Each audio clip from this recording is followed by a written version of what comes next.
எல்லாருக்கும் வணக்கம். இது ராஜ்மோகன் ஃப்ரம் தமிழ் டெக்னாலஜி. நம்ம இந்த வீடியோவில் வந்து எப்படி வந்து ஒரு எக்ஸலை வந்து பாஸ்வேர்டு போட்டு ப்ரொடக்ட் பண்ணுறது அப்படின்னு பார்க்க போகிறோம். யூஸ்வலாக வந்து நம்ம வந்து சில டைம் ஒர்க் பண்ணிட்டு அதை வந்து மற்றவங்க பார்க்கக்கூடாது, என்ன டேட்டா இருக்குது அப்படின்னு மற்றவங்க பார்க்கக்கூடாது அப்படின்னு தேவைப்பட்டுச்சுன்னா நம்ம வந்து பாஸ்வேர்டு போட்டு நம்ம வந்து எக்ஸலை வந்து ப்ரொடக்ட் பண்ணிக்கலாம். அது எப்படின்னு தான் நம்ம இந்த வீடியோவில் நம்ம பார்க்க போகிறோம். ரீட் ஒன்லியில் ஓப்பன் பண்ணிக்கலாம். ரீட் ஒன்லியில் ஓப்பன் பண்ணால் கண்டென்ட்டை பார்க்க முடியும், பட் ஆனால் நீங்கள் வந்து எடிட் பண்ண முடியாது யூஸரால்.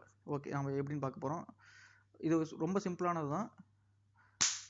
மைக்ரோசாஃப்ட் ஆஃபீஸ் பட்டனை கிளிக் பண்ணுங்கள். கிளிக் பண்ணோடனே சிம்பிளாக சேவஸ் கொடுங்க. சேவஸ் கொடுத்துட்டு நான் ரெஃபரன்ஸ்க்காக நான் டெஸ்க்டாப்லேயே சேவ் பண்ணிக்கிறேன்.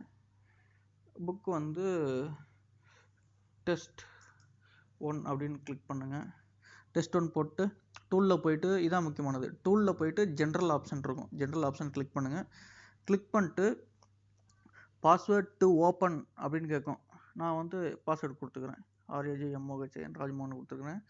ரீட் ஒன்லி ரெக்கமெண்டட்னு ஒன்று கீழே இருக்கும். அதை டிக் பண்ணிங்கன்னா ரீட் ஒன்லியில் யூஸரால் ஓப்பன் பண்ண முடியும். அதை டிக் பண்ணலைன்னா யூஸரால் ஓப்பன் பண்ணவே முடியாது. பாஸ்வேர்டு கொடுத்தா மட்டும் தான் ஓப்பன் பண்ண முடியும். நான் வந்து ரீட் ஒன்லி ஓகே அப்படின்னு கொடுத்துக்கிறேன். உங்கள் சினாரி அப்படியே அதுக்கு தகுந்த மாதிரி வந்துக்கோங்க. ஓகே கொடுத்துருங்க. மறுபடியும் பாஸ்வேர்டு கன்ஃபார்ம் பண்ண சொல்லுது. மறுபடியும் டைப் பண்ணுறேன், RAJMOHN. ஓகே கொடுத்துக்கோங்க. இப்போ வந்து பாஸ்வேர்டு செட் பண்ணியாச்சு. சேவ் கொடுத்துக்கோங்க. ஒர்க் புக் சேவ் ஆயிடும். ஸோ ஓகே, நான் இந்த ஒர்க் புக் க்ளோஸ் பண்ணிடுறேன். க்ளோஸ் பண்ணிட்டு நான் வந்து ஓப்பன் பண்ணுறேன். சேவ் ஆனது டெஸ்ட் 1ங்கிறத ஃபைல் கிளிக் பண்ணுறேன். பார்த்துங்க, பாஸ்வேர்டு கேட்குது. பாஸ்வேர்டு தான் ஓப்பன் பண்ண முடியாது. RAJMOHN கொடுத்துட்டு ஓகே. இது வந்து ரீட் ஒன்லியில் ஓப்பன் பண்ணலாமான்னு கேட்குது. நீங்கள் எஸ் கொடுக்கக்கூடாது. எஸ் கொடுத்தீங்கன்னா ரீட் ஒன்லியில் ஓப்பன் ஆகும்.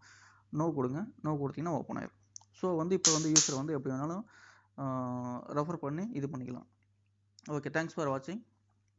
சேனலை சப்ஸ்கிரைப் பண்ணிக்கோங்க.